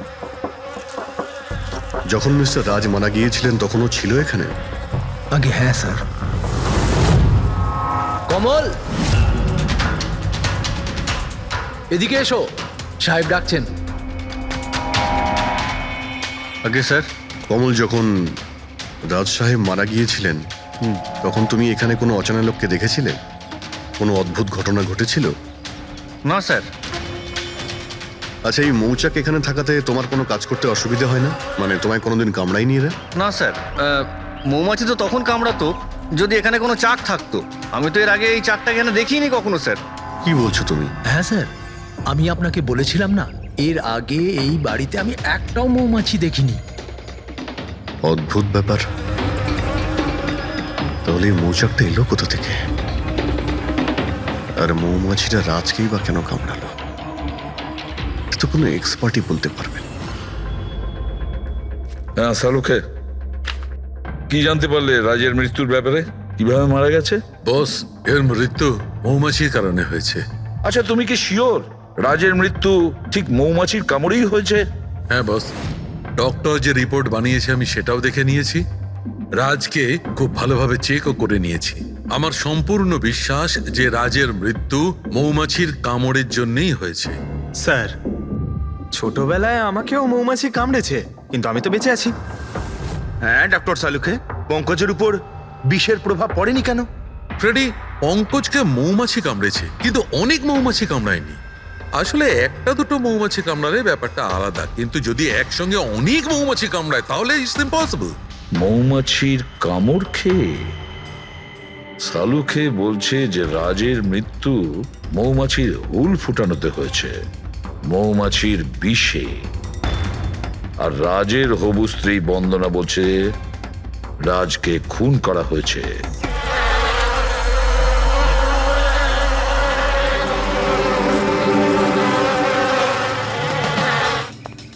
100% এই মৌচাকটাকে বাইরে থেকে নিয়ে সেখানে লাগানো হয়েছে। মৌমাছির চাককে এক জায়গা থেকে এনে অন্য জায়গায় লাগানো যায়? এতটাই সোজা এটা? ততটা অসম্ভব নয়। মধুর ব্যবসার জন্য প্রায়শই এটা করা হয়ে থাকে। আপনি বলতে পারেন কতদিন আগে এটা লাগানো হয়েছে? বেশি দিন নয়, এই ধরুন 2-3 দিন আগে।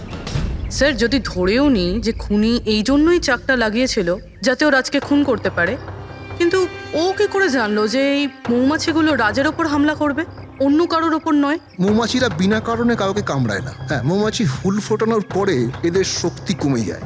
তাহলে এটা কি এমন জিনিস যে ওদের উত্তেজিত করে অ্যাটাক করার জন্য? দেখুন, যখন ওরা বুঝতে পারে সামনের ব্যক্তি তার কোনো ক্ষতি করতে পারে। আচ্ছা, এরকম কি হতে পারে যে মৌমাছিদের কোনো ট্রেনিং দেওয়া হয়েছে যে ওরা কোনো লোককে আক্রমণ করতে পারে? কি কথা বলছেন অভিজিৎ স্যার? এই মৌমাছিরা তো আর সাফ শুটার নয় যে কেউ বলে দিল আর তাকে সে হুল ফুটিয়ে চলে আসলো। আচ্ছা, আপনি এইমাত্র বললেন যে এই মৌমাছিরা কাউকে কামড়ানোর পর মারা যায়। আচ্ছা, কি এমন ঘটনা যার জন্য ওরা কামড়ায়, একটু ডিটেলে বলবেন? হ্যাঁ, মৌমাছিরা যখন কাউকে কামড়ায় তখন ফেরোমেন নামে একটা বিষ ছড়িয়ে দেয়, যাতে কিনা অন্যান্য মৌমাছিরা সতর্ক হয়ে দলবদ্ধভাবে আক্রমণ করতে পারে। সেই জন্য আমি আগেই বলেছিলাম মৌমাছিরা বিনা কারণে কাউকে আক্রমণ করে না। নিশ্চয়ই রাজ এই মৌচাকের মৌমাছিদের কোনো ক্ষতি করতে গিয়েছিল। স্যার, খুনি কি করে জানতে পারলো যে রাজ মৌমাছিদেরকে ডিস্টার্ব করবে? এই মৃত্যুটা দুর্ঘটনা নয় তো? না পুরবি, রাজ আসার 2 দিন আগে এই চাকটাকে এখানে লাগানো এটা কোনো কাকতালীয় ঘটনা নয়। স্যার, রাজের মৃত্যুর পরে এই বাংলোটা বন্দনার নামে হয়ে যাবে। এই সব কিছুর পিছনে বন্দনা নেই তো? বন্দনা ইন্ডিয়াতে কবে আসছে? What nonsense! How could you even think like that? আপনারা এটা ভাবলেন কি করে যে রাজের মৃত্যুর পেছনে আমারই হাত আছে? আর যদি তাই হয় যে রাজের মৃত্যুর পেছনে আমারই হাত আছে, তাহলে আমি আপনাদের ফোন কেন করতাম? পুলিশ তো অলরেডি কেস ক্লোজ করে দিয়েছিল, তাই না? দেখুন, আমরা শুধু জিজ্ঞাসা করছি। তবে মিস্টার রাজের পরে এই বাড়িটা কার নামে হবে? I don't know. রাজ গভর্নমেন্টের থেকে এই বাড়িটা কিনেছিল, তো হয়তো গভর্নমেন্টেরই হাতে চলে যাবে। আমি এখনো কোনো নোটিশ পাইনি। কয়েকদিনের মধ্যে রাজের কারোর সঙ্গে ঝগড়া হয়েছিল? I have already told you that. Raj খুব ভালো মনের মানুষ ছিল, আর ওর সাথে কারো শত্রুতা হওয়া অসম্ভব একটা ব্যাপার। যদি আমি জানতাম যে ওর ভালো মনই ওর প্রাণ কেড়ে নেবে, তাহলে আমি ওকে এখানে আসতেই দিতাম না। এই অনাথ আশ্রম খোলার চিন্তা ভাবনা ওনার মাথায় এলো কি করে? রাজ নিজে একজন অনাথ, তাই ও অন্য অনাথ বাচ্চাদের ফিলিংস বোঝে। ও অনাথ বাচ্চাদের বাড়ির মতো একটা পরিবেশ দিতে চেয়েছিল। আর ও যেই জানতে পারলো যে গভর্নমেন্ট এই বাড়িটা নিলাম করছে, তখনই রাজ সব থেকে বেশি দাম দিয়ে এই বাড়িটা কিনে নেয়। আচ্ছা, তাহলে রাজের মৃত্যুর কারণ এই বাড়িটা না তো? হতে পারে আর কেউ এই বাড়িটাকে কিনতে চেয়েছিল, রাজ মাঝখানে এসে গেছিল, তাই। হোয়াট? কেউ এতটা নিচ কিভাবে হতে পারে? পৃথিবীতে কি আর মনুষ্যত্ব বলে কিচ্ছু নেই? মনুষ্যত্ব আছে বন্দনা দেবী, মনুষ্যত্ব আছে, তবে এমন মানুষ আছে যাদের সত্যি মনুষ্যত্ব বলে কিছুই নেই। জানার চেষ্টা করি যে কার কার এই প্রপার্টির উপর নজর ছিল। দেখুন স্যার, আমি আপনাদের বলতে পারবো না যে রাজবাবু ছাড়া এই নিলামের সঙ্গে আর কে কে যুক্ত ছিলেন। সরি। কেন কেন বলতে পারবেন না? দেখুন, এটা সরকারি ইনফরমেশন, আমি এইভাবে যে কারোর সাথে এটা শেয়ার করতে পারি না। দেখুন, আমরাও তো সিআইডির হয়েই কাজ করছি। হ্যাঁ, আপনার কথা বুঝতে পারছি, কিন্তু আসলে কি বলুন তো, যদি সরকারি নোটিশ পাই তাহলে এই ইনফরমেশন আপনাদের দিতে পারি, আদারওয়াইজ পারবো না। স্যার, নোটিশ পেয়ে গেছি। এবার তো আপনি দেবেন। দেখুন, সরকারি কাজ যদি নিয়ম মেনে হয় তাহলেই ভালো লাগে। হ্যাঁ, ঠিক আছে, এই নিন, এই নিন। সব মিলিয়ে মোট 12 জন লোক ছিলেন যারা এই বাংলোটা কিনতে চেয়েছিলেন। স্যার স্যার এই বাংলোর কাছে সরকার একটা হাইওয়ে বানাচ্ছে, সেই জন্য সবাই বেশি বেশি করে দাম বলছে, আর সবাই এই বাংলোটা কিনতে চায়। আচ্ছা, রাজের মৃত্যুর পর এই বাড়িটা কে পাবে? দেখুন, রাজবাবু ডকুমেন্টেশন কমপ্লিট করেননি, সেই জন্য এই নিলাম আবার করা হবে, আর যে জিতবে সেই বাংলোটা পেয়ে যাবে। I see. নতুন করে নিলামি আবার কবে হবে? দেখুন স্যার, সেই ডেটটা এখন অবধি ফিক্সড হয়নি, কিন্তু আপনাদের আরও একটা কথা আমি বলতে চাই স্যার, যে রাজবাবুর যতজন বিল্ডার ছিলেন ওরা সবাই রেগে ছিল, বেশ বিরক্ত ছিল। এর কারণ হচ্ছে উনি সব থেকে বেশি দাম দিয়েছিলেন।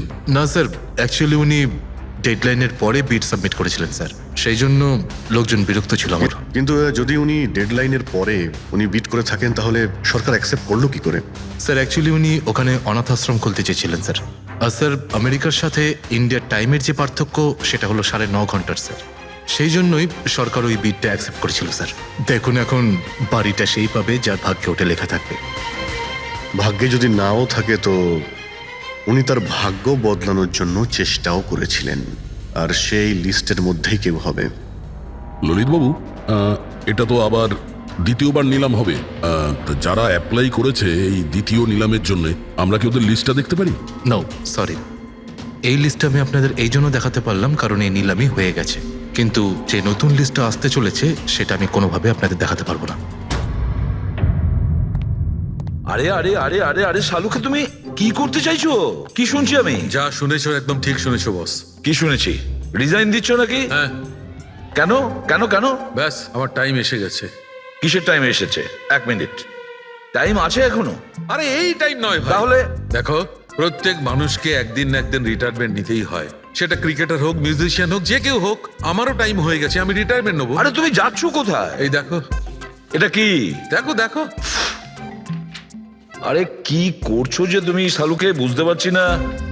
এয়ার টিকিট, যাচ্ছ কোথায়? হ্যাঁ, লন্ডন? আরে বাহ বাহ বাহ। পঙ্কজ, ক্যান্সেল করে দাও, যাও যাও। ক্যান্সেল হবে না। আরে রিফান্ড পেয়ে যাবে টাকা, কালকের টিকিট যখন, ডোন্ট ওরি। আমি রিফান্ড চাই না, আমাকে যেতে হবে ব্যাস। আরে তুমি এভাবে কিভাবে যাবে? কি হচ্ছে কি? আরে আমার এত বড় ভুল হয়েছে যে আমার নিজের কাছে নিজের লজ্জা করছে। এমন কি ভুল হয়েছে? ওই মৌমাছির কেসটা। ও হো হো, মৌমাছির কেস। এটা দুর্ঘটনা নয় বস, এটা হচ্ছে খুন। খুন, ওইখানেই আমার ভুল হয়েছে। মৌমাছির এক্সপার্টের সঙ্গে কথা হয়েছে? কি বলেছো? আমি এক্সপার্টের সঙ্গে কথা বলেছি, আমি নিজে ভালো করে চেকও করেছি। তখন আমি বুঝতে পারলাম যে এটা দুর্ঘটনা নয়, এটা একটা খুন। উনি মৌমাছিকে হাতিয়ারের মতো ব্যবহার করেছেন বস। ডক্টর শালুকে, সেটা কিভাবে? দেখো, মৌমাছি কখন আসে মানুষের কাছে? যখন ফেরোমেনের গন্ধ পায় তখনই না? হ্যাঁ, যখন মানুষেরা ওর বিপদ ডেকে আনে তখন মৌমাছিরা মানুষের কাছে যায়, গিয়ে হুল ফোটায়। ব্যাস ভাই, ঠিক এইখানেই আমার ভুল হয়েছে। আমি তো কখনো ভেবেই দেখিনি যে ফেরোমেন বানানো যায় ভাই। হ্যাঁ ঠিকই বলেছো, ফেরোমেন তো আর্টিফিশিয়ালিও বানানো যেতে পারে ল্যাবরেটরি বা কোনো ফ্যাক্টরিতে। তার মানে কেউ আর্টিফিশিয়ালি ফেরোমেন বানিয়েছিল আর কোনো না কোনো ভাবে সে রাজের শরীরে পুশ করে দিয়েছিল, ব্যাস মৌমাছিরা আসে আর ওকে অ্যাটাক করে। শাহরুখে ওঠো ওঠো, তুমি ওখানে আবার যাও, সেখানে যেখানে রাজ খুন হয়েছিল রাজের সমস্ত জিনিসপত্র চেক করো। জানা তো যাবে যে কে ফেরোমেন ওখানে রেখেছিল, কে ফেরোমেন অ্যাপ্লাই করেছিল রাজের ওপরে। Yes boss. এই যে ডক্টর, রাজের সমস্ত জিনিসপত্র এই সুটকেসে। ঠিক আছে স্যার, এসিপি স্যার বলছিলেন আপনি নাকি রিটায়ার হয়ে যাচ্ছেন। কবে আপনার লাস্ট ওয়ার্কিং ডে? তোমার লাস্ট ওয়ার্কিং ডে ঠিক একদিন পরে। মানে রিটায়ার হচ্ছেন না? আচ্ছা দয়া, একটা কাজ করো, আমি বাইরে যাচ্ছি আর তুমি এখান থেকে একটা একটা জিনিস বাইরের দিকে ফেলবে, তখন বোঝা যাবে যে কোন জিনিসটায় ফেরোমেন আছে। ঠিক আছে? ঠিক আছে ডক্টর। এটা একটু ধরবে, দেখে নাও কিছুক্ষণের জন্য। আপনি দেখতে পাবেন তো? দেখতে পাবো। বাইরে তো মৌমাছি, সেই জন্যই বলছিলাম। তুমি হচ্ছে অভিজিৎ, এ পুরবী, এ দয়া। আরে স্যার সব দেখতে পাচ্ছেন আপনি, এই যান হচ্ছে যান জিনিসপত্র। যান যান যান স্যার, সাবধানে যাবেন কিন্তু। হ্যাঁ দাও দয়া। এ নিন ডক্টর।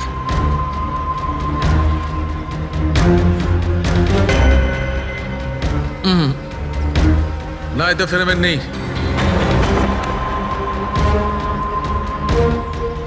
আরে স্যার সাবধানে। আরে কিচ্ছু হবে না, যাতে ফেরোমেন থাকে তাতেই অ্যাটাক করে।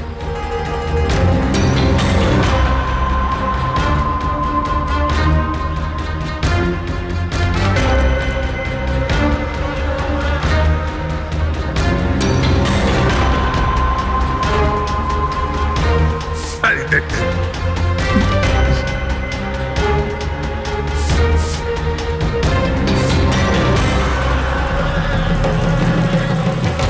কাজ হয়েছে, কাজ হয়েছে।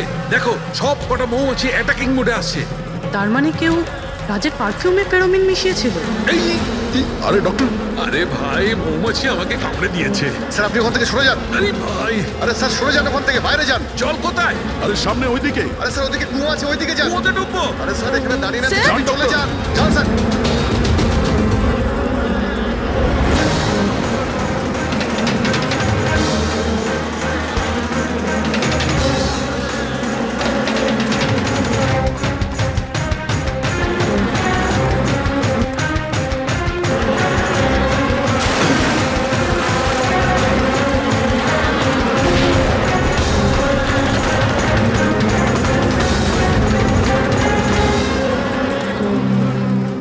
আপনি ঠিক আছেন ডক্টর? বাপ রে বাপ, এই মৌমাছিরা আপনাকে রিটায়ার হতে দেবে না স্যার। আসুন আসুন আসুন আসুন ডক্টর, আসুন। আরে মৌমাছি! আসুন আসুন আসুন আসুন আসুন। হ্যালো দাদা, নমস্কার, কেমন আছেন? আপনি? আমি হলাম চন্ডুমাল খন্ডুমাল গঙ্গেশ ভাই। আরে বাহ, বেশ লম্বা নাম তো আপনার। বলুন, কি সাহায্য করতে পারি? আমি নিলামির জন্য এসেছিলাম। ওই পুরনো বাংলোটা আছে না হাইওয়ের কাছে, ওইটা আমি কিনতে চাই। আরে এভাবে কিনতে পারবেন না স্যার, ওটা নিলামি হবে, সেখানে যে জিতবে সেই কিনতে পারবে বাংলোটা। আরে বাবা, টাকা দেবো তো, আমি টাকা দেবো।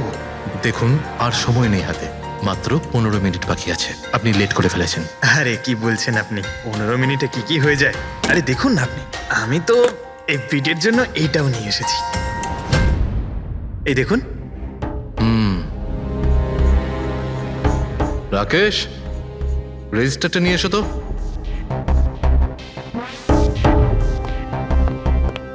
স্যারকে দাও, এন্ট্রি করুন স্যার। Thank you. হ্যাঁ, এখানে এন্ট্রি করে দিন। Okay sir.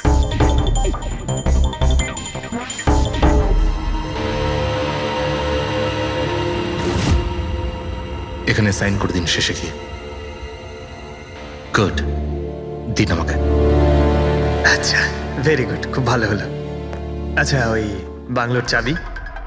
মজা করছেন নাকি আপনি? চাবি এভাবে পাওয়া যায় নাকি? আরে ভাই, বিডিং হবে, নিলামি হবে, তারপর যে জিতবে সে পাবে চাবিটা। অদ্ভুত কথা বলছেন আপনি। ভেট তো আমি জিতবো, এটা ধরেই নিন। আপনার বাচ্চাদেরকে আমার ভালোবাসা দেবেন, ঠিক আছে স্যার? Thank you. কে জানে কোত্থেকে এসব লোকজন আসে, অদ্ভুত।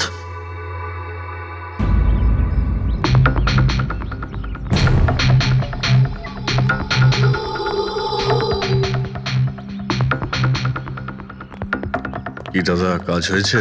স্যার এই দেখুন আমার হাতের কাজ। Good job Pankaj. 12 জনের মধ্যে 2 জন আছে যে দ্বিতীয়বার বিট করেছে এই বাড়িটা কেনার জন্য, হেমন্ত আর রোশন। মানে খুনি এই দুজনের মধ্যেই কেউ হতে পারে। আর সে যেই হোক না কেন, এবারেও এই বাড়িটা কেনার জন্য যে কোনো পথ অবলম্বন করতে পারে।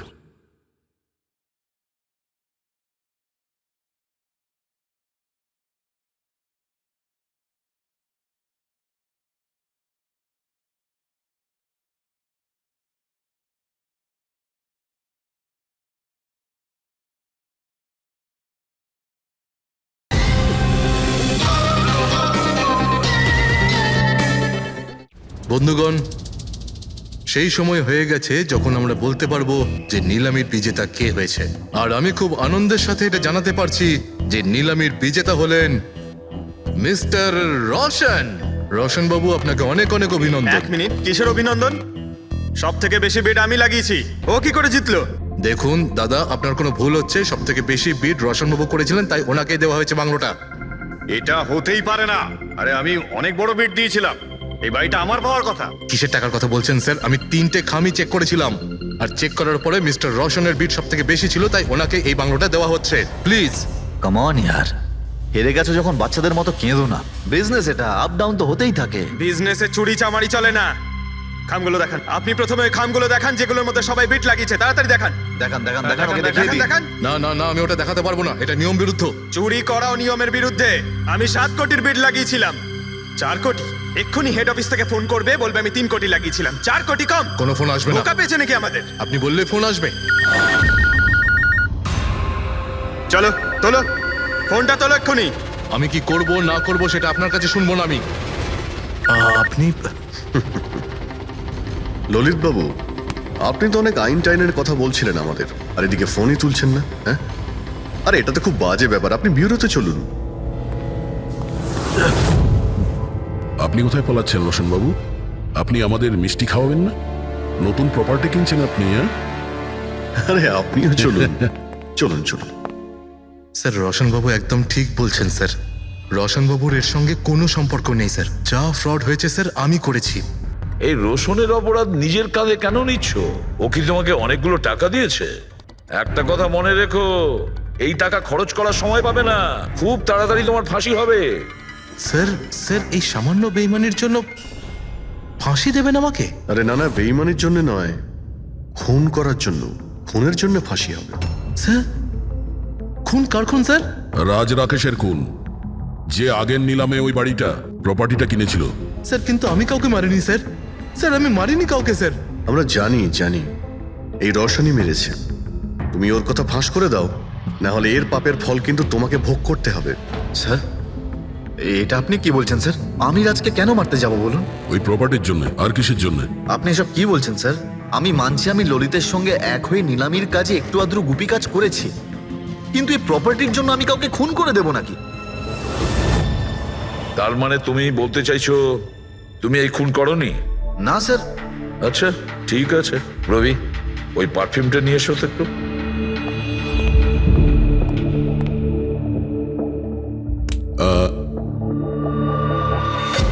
এই পারফিউমটা দিয়ে দেবো? হ্যাঁ, বাইরে মৌমাছিদের চাক আছে, কি বলছো? স্যার, পারফিউম মানে আপনি কি বলছেন? স্যার, আমাদের কেসের সঙ্গে পারফিউমের কি সম্পর্ক আছে স্যার? তুমি কি সত্যিই জানো না এই পারফিউমের সঙ্গে কেসটার কোনো সম্পর্ক নেই? স্যার, আমরা সত্যি কথা বলছি স্যার। রাজবাবুর মৃত্যুর সঙ্গে আমাদের কোনো সম্পর্ক নেই স্যার। স্যার, ললিত একদম ঠিক কথা বলছে স্যার। তাহলে এই খুনটা রোশন করেনি, তাহলে বাকি থাকে ও, সেই একজন। এই কাগজ থেকে এটা প্রমাণিত হয় যে তুমি রঞ্জিত রায়ের নাতি। তোমার কাছে তো অনেক বড় কারণ ছিল এই বাড়িটাকে ফিরে পাওয়ার জন্য। কি দেখুন, রায় রঞ্জিতের নাতি হওয়ার সুবাদে এটা প্রমাণ হয় না যে এই খুনটা আমি করেছি। হেমন্ত বাবু, খুনি কখনো কখনো তার অপরাধের প্রমাণ তার নিজের সঙ্গে নিয়ে ঘোরে, যেমন আপনি। আমি বুঝলাম না ঠিক। আপনাকে বোঝাচ্ছি, এই দেখুন প্রমাণ। অদ্ভুত ব্যাপার ডক্টর সালুখে, আপনারা সেফটি স্যুট পরা সত্ত্বেও এইভাবে আপনাদের মৌমাছি কামড়াতে পারলো? হ্যাঁ, কখনো কখনো সেফটি স্যুট পরা সত্ত্বেও মৌমাছি কামড়াতে পারে। আর তার উপর মৌমাছির চাকটাকে যদি এদিক থেকে ওদিকে নিতে হয় তাহলে তারও বেশি অ্যাটাক হতে পারে। দেখুন, আসলে এই অনেক হয়েছে হেমন্ত। নিজেকে নির্দোষ প্রমাণ করার জন্য আর কোনো রাস্তা আছে তোমার? আজ্ঞে না, আমি এসব কাজ করেছি। যখন রাজ বাংলোতে ঢুকলো তখন আমি ওখানেই ছিলাম, আর সুযোগ পেয়ে আমি বাংলোয় ঢুকে পড়েছিলাম। আমি পারফিউমের বোতলের মধ্যে ফেরোমেন মিশিয়ে দিয়েছিলাম। তারপর রাজকে আওয়াজ দিয়ে ডিস্টার্ব করে আমি ওকে মৌচাকের কাছে নিয়ে যাই, আর তারপর যা কাজ মৌমাছি করেছে। আমি আমার পৈতৃক বাড়িটা ফেরত পেতে চেয়েছিলাম। বাহ বাহ বাহ, নিজের পৈতৃক ভিটে বাঁচাতে আপনি একজনকে খুন করে দিলেন। আইন আপনাকে কোনোদিন ক্ষমা করবে না। খুব কম হলেও আজীবন কারাবাস হবে আপনার। নিয়ে যাও একে পঙ্কজ। চলো।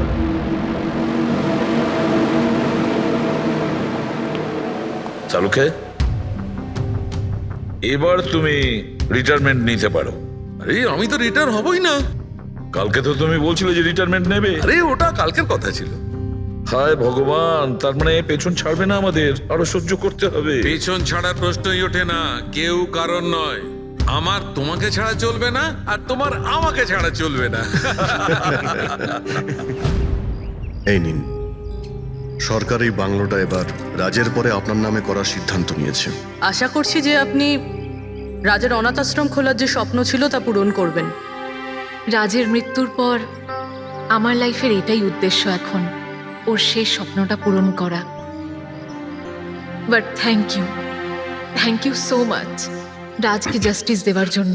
আমরা যা করেছি ওটা তো আমাদের ডিউটি ছিল। আপনার যদি আর কিছু সাহায্য লাগে তাহলে আমাদের নিশ্চয়ই জানাবেন। কখনো কখনো আসবেন অবশ্যই, আপনাদের থেকে বাচ্চারা ইন্সপিরেশন পাবে। আরে এতে আবার বলার কি আছে? হতে পারে ওই সমস্ত বাচ্চাদের মধ্যে হয়তো আমাদের কোনো সিআইডি অফিসার পেয়ে যাব।